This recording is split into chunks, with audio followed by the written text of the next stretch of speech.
Drama serial बेलगाम जो बहुत ही interesting हो चुका है, उसके आने वाले एपिसोड में आपको दिखाया जाएगा। अफनान जो है वो अपने बाबा कासिम साहब को कहता है कि मैं रमशा के साथ शादी नहीं कर सकता, क्योंकि रमशा मेरे स्टैंडर्ड की नहीं है और ना ही मैं रमशा के साथ मोहब्बत करता हूँ। मैं उसी के साथ शादी करूंगा जिससे मैं मोहब्बत करता हूँ और जो मुझे लगा कि ये मेरे स्टैंडर्ड की है और इसके साथ मेरी जिंदगी अच्छी तरह से गुजर सकती है, जो मेरा ख्याल रखती है, मैं उसी के साथ ही शादी करूंगा।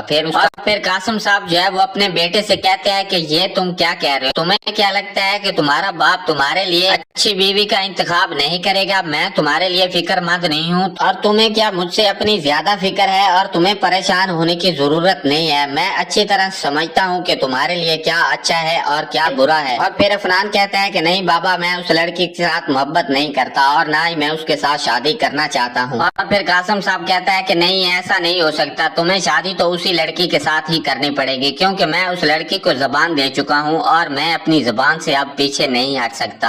और फिर अफनान कहता है कि मैं भी किसी को जबान दे चुका हूँ और मैं भी किसी के साथ शादी करने के वादे कर चुका हूँ। अगर आप अपनी जबान से पीछे नहीं हट सकते तो मैं भी आपका बेटा हूँ। आप क्या चाहते हैं कि मैं भी अपनी जबान से मुकर जाऊँ और लोग मेरे बारे में ये कहें कि ये कासिम साहब का बेटा है जो इस लड़की के साथ मोहब्बत गुन गाता रहा और इसके साथ शादी करने के वादे करता रहा और फिर उसे बीच में ही छोड़ दिया। और फिर कासिम साहब कहते हैं कि ये लड़की भी तो तुमसे मोहब्बत करती थी, इसके साथ भी तुमने शादी करने के वादे किए थे और वो भी तो भागकर तुम्हारे साथ शादी करने के लिए आई थी, जिसे तुमने बीच रास्ते में ही छोड़ दिया और उसे इस जमाने में रुसवा कर दिया। तुम्हारी वजह से ही उसकी शादी नहीं हुई और शादी के दिन ही उसका दूल्हा उसे छोड़कर चला गया और उसी की वजह से ही उसका बाप इस दुनिया में नहीं रहा। अब तुम क्या चाहते हो कि ये लड़की दरबदर हो जाए? और तुम्हें उस वक्त क्यों नहीं ख्याल आया कि कासिम साहब का बेटा ये क्या कर रहा है, एक लड़की को धोखा दे रहा है? और फिर अफनान कहता है कि जो भी हो, मैं इस लड़की के साथ शादी नहीं करना चाहता और अगर मैं इसके साथ शादी करने वाला होता तो जब ये अपना घर छोड़कर आई थी मैं उसी दिन ही इसके साथ शादी कर लेता, लेकिन अब भी मैं इसके साथ शादी नहीं करना चाहता, ना ही मैं इसके साथ शादी करूंगा। अगर आपने मुझसे जबरदस्ती करने की कोशिश की तो ये घर छोड़कर मैं चला जाऊंगा। फिर कासिम साहब कहते हैं कि अगर तुम ये घर छोड़ना चाहते हो तो चले जाओ, लेकिन ये लड़की यहाँ से कहीं भी नहीं जाएगी और जिस दिन भी तुम्हारी शादी इस लड़की के साथ ही हो